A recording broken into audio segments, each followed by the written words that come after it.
sekarang nih coba lihat. Kita kemarin kan bahas tentang bagaimana narasi di dalam kepala itu menentukan perbuatan-perbuatan kita, betul nggak? Sekarang aku mau nanya, coba pikir ya, bagaimana kekuatan narasi? Ini contoh aja, contoh. Misal ya, ada dua toko nih, ada dua toko.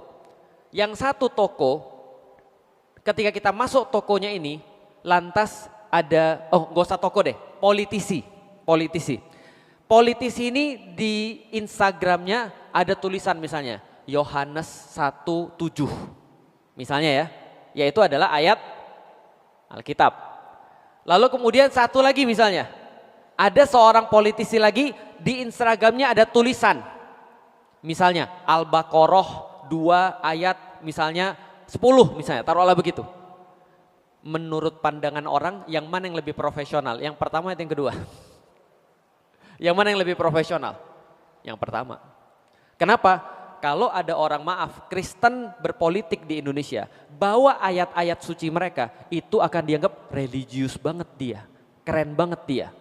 Tapi kalau ada orang Muslim berpolitik, bawa ayat Al-Quran, apa kata orang? Ekstrim. Agama kok bawa-bawa politik, jualan agama loh. Udah, kalau misalnya ayat Quran di masjid aja, nggak usah di negara. Paham sampai di sini? Ada diskriminasi. Nih aku mau kasih tahu ya, di dunia kejadiannya sama seperti itu. Lihat, Donald Trump tahu ya? Ya sebentar lagi mati tuh. Ya namanya orang kan sebentar lagi mati. Ya Felix juga sebentar lagi mati. Donald Trump tuh, dia punya menteri khusus ngurusin keimanan. Paham maksudnya? Jadi juru bicara khusus ngurusin keimanan. Diambil seorang perempuan yang tiap hari ceramah, lalu kemudian jadi juru bicara dia ngomongin keimanan. Lihat apa yang mereka katakan. Israel sudah harusnya berkuasa di situ karena sebagai orang Kristen yang meyakini Bible, maka harusnya kita mendukung Israel. Berarti pertanyaanku sederhana, mereka dukung Israel, alasan apa yang dipakai? Selain alasan politik yang disembunyikan atau alasan geopolitik yang disembunyikan, alasannya apa? Agama. Mereka bawa agama sebagai negara Kristen. Artinya apa? Amerika sekarang itu sudah bisa kita katakan negara Kristen.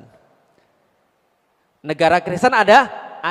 Amerika pakai jadi negara Kristen. Vatikan itu negara Kristen. Banyak sekali negara-negara yang sudah jelas mengatakan dia mendukung Israel karena mereka Kristen dan mereka taat pada Bible-nya. Yang mati ditembak kemarin Charlie Kirk itu juga sama pendukungnya Donald Trump dari garis keras Kristen. Paham sampai di sini? Berarti negara Kristen ada? Ada. Negara Yahudi ada? Ada. Israel udah jelas. Pertanyaannya, kalau kita bilang negara Islam gimana? Wah teroris nih, wah bahaya nih. Jangan ngisi di masjid lagi nih. Bahaya nih, provokatif banget. Ini ingin merusak NKRI. Ini ingin terus kemudian mengganggu Pancasila dan segala macam. Negara Kristen ada dan lu diem. Negara Yahudi ada dan lu diem.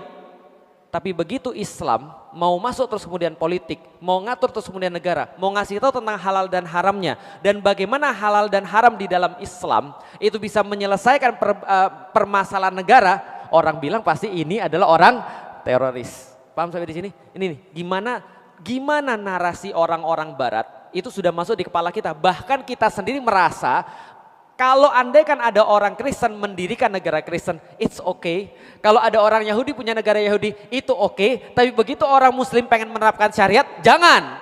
Paham gak sampai sini? Dan itu yang membuat kita sampai sekarang gak bersatu. Oke, coba kita lihat ya. Donald Trump nyata-nyata pakai Alkitab untuk dukung Israel. Gitu kan ya? Orang Yahudi nyata-nyata bilang berdasarkan teks-teks daripada kitab suci kami ini adalah tanah kami yang terjanji. Tapi pernah nggak Anda lihat ada orang pemimpin-pemimpin Muslim ngutip ayat-ayat Al-Quran untuk belain saudara-saudara di Gaza? Nggak ada.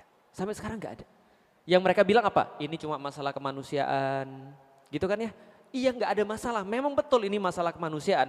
Tapi sebagai seorang Muslim bukankah Anda harus punya POV yang lain? Paham maksudnya? Ketika terus kemudian Netanyahu terus ngabisin orang-orang Gaza, mereka pakai terminologi apa? Istilahnya apa? Mereka adalah kaum Amalik. Kaum Amalik di dalam Al-Quran, kalau misalnya mau disetarakan di dalam Al-Quran itu kayak kaum Jabbarin. Jadi seolah-olah memang boleh kami bunuh mereka karena mereka adalah kaum Amalik yang sangat jahat di dalam kitab suci. Berarti term atau istilah yang mereka gunakan adalah istilah-istilah agama. Donald Trump pakai istilah agama, Netanyahu pakai istilah agama, negara-negara ini pakai istilah agama. Tapi pernah nggak dengar orang-orang muslim pakai istilah agama? Enggak, mereka pakai istilah-istilah umum untuk menjaga kemanusiaan dan segala macam. Bahkan akhirnya mengucapkan kata-kata yang justru kontraproduktif terhadap pembebasan Baitul Maqdis. Wah, aku ngeliatin pidatonya udah bagus tuh awal-awalnya tuh.